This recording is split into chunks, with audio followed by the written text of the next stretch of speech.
참 예수님, 한 주간 동안 잘 지내셨습니까? 네, 오늘 교회의 아주 큰 기쁜 날이라고 말할 수 있죠. 성령 강림 대축일인데 왜 교회가 기쁜 날인가? 바로 성령 강림을 통해 가지고 교회가 만들어졌기 때문에 교회가 1년 중에 가장 큰 축일 가운데 하나로 지내고 있습니다. 우리 교회가 경축하는 큰 축일 4가지가 있는데 예수님의 부활 대축일, 그리고 성탄 대축일, 성모 승천 대축일, 그리고 오늘 성령 강림 대축일. 교회가 창립된 날이죠.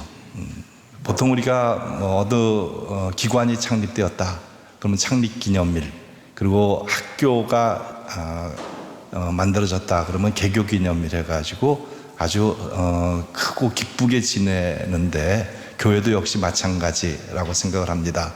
그런데 올해는 교회 창립기념일이면서도 이렇게 조촐하게 미사를 봉헌할 수밖에 없는 것 같아요. 우리가 지난번 예수님 부활 대축일에는 함께 모여서 미사하는 것도 하지 못했지 않습니까? 그런데 이나마 미사를 할 수 있는 것이 다행이고, 그런 중에 오늘 성령 강림으로 인해서 교회가 만들어졌다라는 것에 대해서 하나님께 감사드리고, 바로 그 성령의 커다란 축복이 우리 개인에게도 다시 한번 새롭게 내려지시기를 간절히 기도하면서 오늘 하루를 지내면 좋을 것 같습니다. 성령이다라고 하면은 우리는 매일같이 성령을 부르는 기도를 하고 있지 않습니까? 우리가 하는 기도들 가운데 가장 기본적이고 가장 중요한 기도가 뭐죠? 성호경이죠. 성호경. 성부와 성자와 성령의 이름으로 아멘. 모든 기도의 처음에 이 기도를 하고, 또 모든 기도의 마침에 이 기도를 하고, 아침에 눈을 뜨면서 하느님을 부르는 성부, 성자, 성령을 부르는 이런 기도를 하고, 또 침대 잠자리에 들 때에도 성부, 성자, 성령께 기도하는 바로 이런 기도의 내용들을 볼 때 성부, 성자, 성령을 부르는 성호경은 정말 중요한 기도고, 나에게 있어서 모든 삶의 중심이 되는 기도다, 이렇게도 말할 수가 있습니다. 그런데 성부, 성자는 어느 정도 좀 알 수 있을 것 같은데, 성부 하나님, 우리가 어떤 분인지 아시죠? 특히 구약 성서를 통해서 성부 하나님의 모습이 잘 드러나고 있는데, 또 성자 하나님, 예수님, 복음서를 통해서 예수님이 누구신지 잘 알 수가 있죠. 그런데 성령 하나님은 누구신가 알 것 같으면서도, 교리 시간에 배웠는데 또 성령으로 우리가 살아가고 있다라고 생각을 하는데도 성령이 무엇입니까? 라고 물으면은 대답하시는 분들이 잘 없어요. 그냥 한마디로 이렇게 함축해 가지고 정의하기가 굉장히 어려운 그런 생각이 들기도 합니다. 성령이 어떤 분이신가, 성령이 누구인가, 이런 거를 알기 위해서는 먼저 우리는 제자들의 모습이 어땠는가를 들여다보면서 성령이 이런 분이구나 라는 것을 좀 이해할 수 있을 거다라고 생각을 해요. 예수님과 여러 해 동안 함께 살았던 제자들의 삶을 보면서 성령이 바로 이런 분이구나 라는 것을 좀 깨달을 수 있을 것 같습니다. 성령께서 오시던 날, 오늘 우리가 복음을 보면은 유다인들이 무서워가지고 숨어 있었다, 제자들이 그렇게 얘기를 하고 있어요. 그냥 다락방에 문을 꼭 걸어 잠그고서 숨어 있었다. 그런데 예수님께서 오셔가지고 평화가 너희와 함께 하면서 성령을 불어넣어 주시니까 그 순간부터 아주 한순간에 확 변하는 제자들의 모습을 볼 수가 있습니다. 이 3년 동안 예수님과 동고동락했던 제자들의 모습을 볼 때 무서워서 숨어 있었다라고 하는 것이 잘 이해가 되지 않습니다. 모든 것을 다 버리고 예수님을 따라 나섰던 제자들 아닙니까? 그리고 제자들과 만찬을 함께 했었고, 또 예수님께서 베푸시는 기적의 음식도 함께 나누었던 그런 제자들이에요. 그런데 예수님의 십자가상의 죽음 이후에 이 제자들은 자기네들도 어쩌면 잡혀 죽을지도 모르겠다라는 이런 공포감에 휩싸여 가지고 두문불출하고 다락방에 숨어 있었습니다. 소경이 눈을 뜨고 중풍병자가 벌떡 일어났고 또 죽은 사람이 살아나던 그 현장을 목격했던 제자들이었습니다. 그런데 무서워서 숨어 있었다라고 하는 것이 잘 어울리지 않는 것 같습니다. 초대교회의 순교자들은 당당하게 죽음의 길을 갈 수 있었죠. 정말 기쁘게 죽음의 칼을 받을 수 있었던 순교자들이었는데 사도들의 행동은 왜 그랬을까? 사도들은 왜 숨어 있을까? 잘 이해가 되지 않습니다. 그렇지만은 그 이유를 곰곰이 생각해 보면 굉장히 단순하다라고 볼 수가 있어요. 왜냐하면 제자들은 아직 성령을 받기 이전의 상태의 제자들이었기 때문에 그랬다라는 것이죠. 그래서 그 이전이라서 성령을 받기 이전이라서 무엇을 어떻게 해야 될지 잘 몰랐던 제자들이었습니다. 순교자들은 무엇을 어떻게 해야 되는지 너무나 잘 알았죠. 그리고 성령께서 그들의 행동을 이끌어 주셨기 때문에 아주 담담하게 기쁘게 그리고 용기를 가지고 그리스도를 증거할 수 있었고 칼을 받을 수 있었다라는 것입니다. 순교자들에게는 하느님의 이끄심이 있었고 내면에서 끊임없이 솟아나는 힘과 용기가 있었던 것입니다. 주님께서 그러한 힘과 용기를 주셨던 것입니다. 순교자들의 행동에 하느님께서 개입하신 것이고 이 개입을 성령의 활동이라고 합니다. 성령께서 함께 하셨기 때문에 죽음도 불사하는 힘과 용기를 가질 수 있었고 주님을 위해서 죽을 수 있었다는 것입니다. 그러나 다락방에 숨어 있었던 제자들에게는 아직 성령의 인도하심이 없었습니다. 아직 성령께서 공적인 활동을 드러내지 않았던 것입니다. 그런데 오늘 제1독서 사도행전을 우리가 읽었죠? 여기서는 믿어지지 않을 정도로 바뀐 제자들의 모습을 우리가 볼 수 있습니다. 제자들은 영적인 힘과 용기가 충만한 사람으로 돌변해 있었습니다. 죽음을 초월한 얼굴로 군중 앞에 나섰습니다. 숨어있던 제자들의 모습이 아니었습니다. 이 다락방의 문을 박차고 나와가지고 정말 용기 있게 부활하신 예수님에 대해서 증거할 수가 있었습니다. 당당하게 소신을 가지고 말할 수 있었던 것입니다. 수천 명의 군중들 앞에서 당당하게 예수님의 부활을 선포하였고 예수님께서 주님이시라고 당당하게 외칠 수 있었습니다. 그리고 정말 놀라운 것은 유다인인 이 제자들이 자기네 나라 말로 유대말로 하는 그 말을 세계 각지에서 온 여러 나라의 사람들, 여러 지방의 사람들이 각자 자기의 말로 알아들었다라는 이런 놀라운 일이 벌어지는 것이죠. 내가 한국말로 이 자리에서 얘기를 하는데 이 자리에 세계 각곳에 여러 나라에서 온 사람들이 있다라고 할 때 각자 자기 나라 말로 알아들을 수 있었다라는 거예요. 정말 놀라운 일이 벌어진 것입니다. 제자들의 이러한 모습, 사도행전에서 볼 수 있었던 제자들의 이러한 모습은 며칠 전과는 정말 다른 그런 모습이었습니다. 이런 일이 어떻게 가능할까? 넋을 빼앗기지 않고서 가능한 일일까? 이런 의문을 가져봅니다. 그런데 정말 믿기지 않는 그런 일들이 일어난 것입니다. 그것이 가능했을까? 바로 성령의 힘으로 가능했다라는 것입니다. 성령의 힘이 바로 제자들에게 작용을 했고 이 성령의 힘으로 제자들이 온전히 바뀔 수 있었다는 것이죠. 이렇게 놀라운 변화, 믿기지 않는 변화를 가져다 주시는 분이 바로 성령이다라는 것입니다. 하느님의 놀라운 힘과 영적인 에너지, 곧 성령의 활동이 시작이 된 것입니다. 이때부터 교회가 시작이 되었다라고 하는 것이죠. 주님께서 제자들의 삶 속에 당신의 존재를 심어주신 것, 바로 성령으로 가능했다라고 하는 것입니다. 이것이 성령 체험이었습니다. 이렇게 놀라운 성령의 활동으로 이 땅에 교회가 시작이 되었고 성령으로 세워진 교회가 이 세상에서 하느님 나라의 건설을 위한 일을 시작하게 된 것입니다. 성령의 활동이 그러면 어떤 것인가를 한번 봅시다.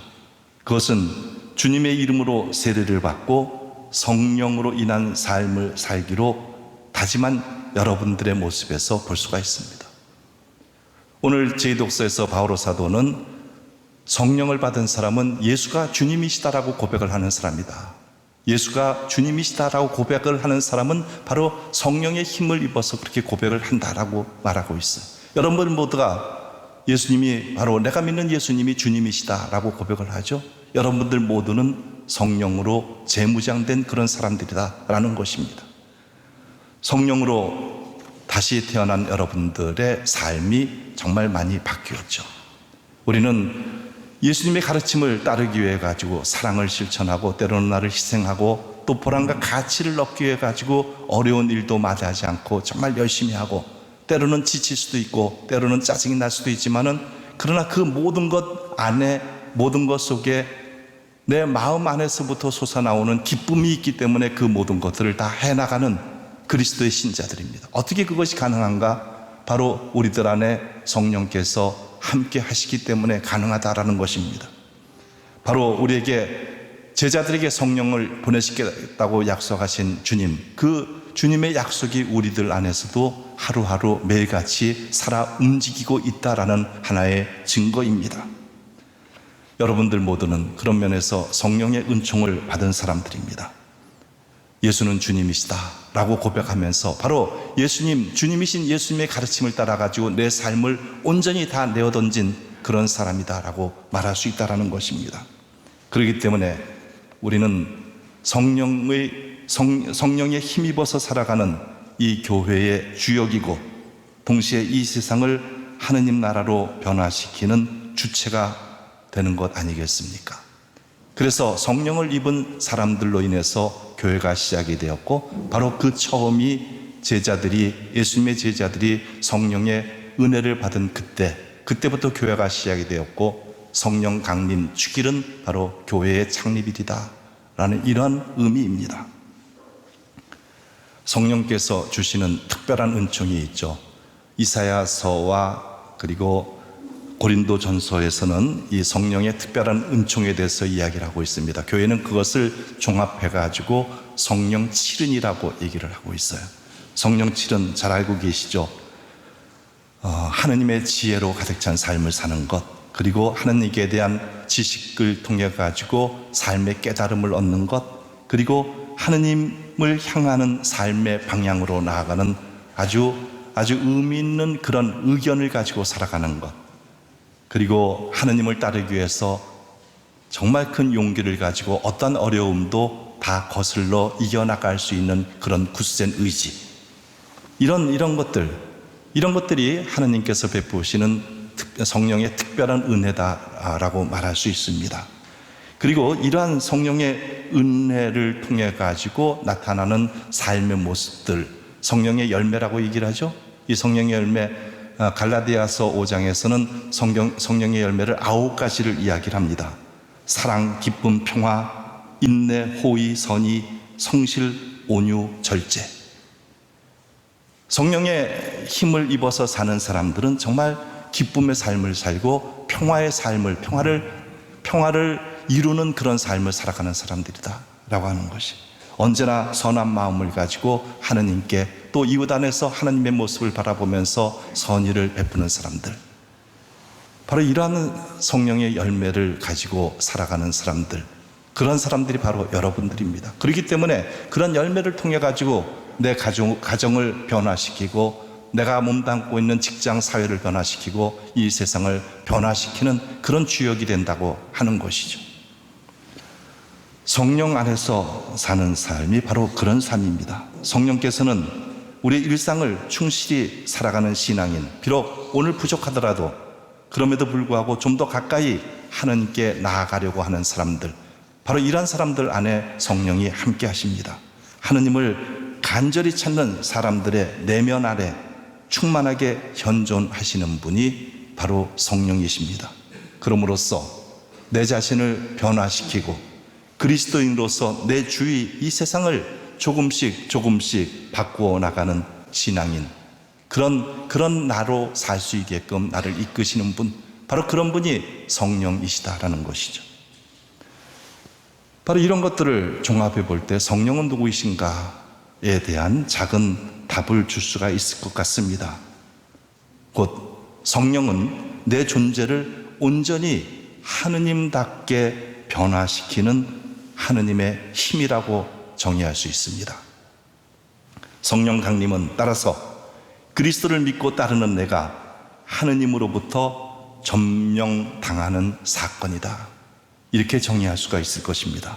그래서 성령 강림 대축일인 오늘 여러분 모두가 하느님으로부터 점령당해서 성령으로 충만한 그리스도 신자가 되기를 기원합니다. 오늘 여러분에게 성령의 특별한 은사가 주어지도록 기도하면서 작은 비둘기 한 마리를 준비했습니다. 여기 비둘기가 있어요. 네. 성령이 비둘기 모양으로 내리는 성경의 표상대로 비둘기 형상의 성령 은총과 열매입니다. 작년 성령 강림 대축일에 어느 수녀님께서 저에게 오셔가지고 신부님 성령의 은총을 많이 받으십시오 하면서 요 형상을 하나 저한테 줬어요.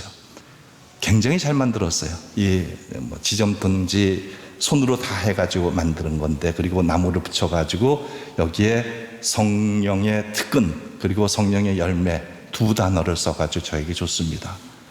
이걸 보면서 너무나 제가 감동을 받았어요. 이렇게 해가지고 성령이 나한테 오실 수 있도록 내가 기도할 수 있겠구나, 이런 생각을 하고서 아주 감사하게 받으면서, 이거 수녀님이 직접 만드셨습니까? 그랬더니 직접 만드셨대요. 그 당시 그 수녀님이 계시던 본당이 한 500여 명의 신자들이 있었는데 500개를 다 만들었다는 거예요, 혼자서. 제가 하나 부탁해도 되겠습니까? 하고 수녀님께 물었어요. 부탁하십시오. 우리 본당 신자가, 방배사동 신자가 1700명 주일미사 나오는데 1년 후까지 1700개를 좀 만들어 주십시오, 이렇게 부탁을 했어요. 근데 의외로 수녀님께서 그렇게 하시겠다라고 하는 거예요. 이거 제가 1년 동안 기도하면서 만들죠. 방배사동 신자들이 성령으로 변화될 수 있도록, 성령의 은총을 충만히 받을 수 있도록 기도하면서 1년 동안 만들겠습니다, 이렇게 해가지고 얼마 전에 이거를 1700개를 가져오셨어요. 네. 그래서 이 앞에 놓여 있습니다. 이 앞에 여기에 보면은 붉은색 글씨 그리고 파란색 글씨가 쓰여져 있어요. 붉은색 글씨는 성령 7은 중에 하나입니다. 그리고 파란색 글씨는 성령의 열매예요. 여러분들이 이걸 하나 뽑으시면서 하느님께서 성령의 은총으로 나에게 이런 은총을 주시기를 기도하자라는 이런 마음을 갖게 해줄 거예요. 그래서 성령 특은 이 빨간 글씨를 보면서 이것을 얻을 수 있도록 기도하십시오. 그리고 파란 글씨로 쓰여진, 저는 여기 보니까는 굳셈, 성령 특은 중에 굳셈, 그리고 파란 글씨 사랑인데 좀 더 사랑을 베풀면서 살라라는 이런 의미로 제가 받아들입니다. 그래서 이런 의미처럼 여러분들도 성령의 열매를 한 해 동안 충실히 살았으면 좋겠어요. 이걸 하나 가지고 가셔가지고 여러분들 집에서 잘 보이는 곳에 놓아두시고, 그러면서 이것을 가끔 보세요. 성령께서 나에게 이러한 축복을 주시는구나, 또 내가 이렇게 살아야 되겠구나, 이렇게 성령으로 힘입은 삶을 살아야 되겠다, 성령으로 점령당한 그런 삶을 살아야 되겠다라는 이러한 기도와 각오를 할 수 있으리라고 생각을 합니다. 우리가 샘물을 떠서 먹으면 그물이 내 물이 되죠. 샘물을 그냥 흘려보내면 내 물은 아닙니다. 샘물을 떠가지고 병에 담아가지고 그것을 먹을 때 그 샘물은 나를 시원하게 하는 그런 물이 될 겁니다. 그 샘물이 바로 나를 위한 샘물이 되듯이 성령도 마찬가지라고 생각을 합니다. 우리가 그분을 향해, 성령을 향해서 마음을 열고 성령의 움직임에 촉각을 곤두세우고 그분의 인도를 받게 될 때 우리는 성령의 역사에 참여하는 것이고 또 성령 안에 살게 되는 것입니다. 성령께서는 24시간 내내 우리 안에서 일하시는 분입니다. 성령을 바람, 숨결로 표현하고 있죠. 늘 내 주위에서 내 안에서 움직이고 나에게 숨결을 불어넣어 주시는 그런 분입니다. 그것을 받아들일 때 그 성령이 나의 것이 되죠. 성령께서는 하루 종일 24시간 내내 우리를 위해서 배려하신다라고 생각하십시오. 성령께서 순간순간 우리를 하느님 아버지께로 인도하고 계신다는 것을 굳게 믿으시기 바랍니다. 굳게 닫힌 우리 마음의 문을 활짝 열어 젖히도록 합시다. 나에게 부는 이 성령의 바람을 나의 것으로 받아들일 수 있도록 나를 온전히 열어놓아야 합니다. 성령께서는 우리 각자를 사랑 가득한 눈길로 바라보고 계십니다.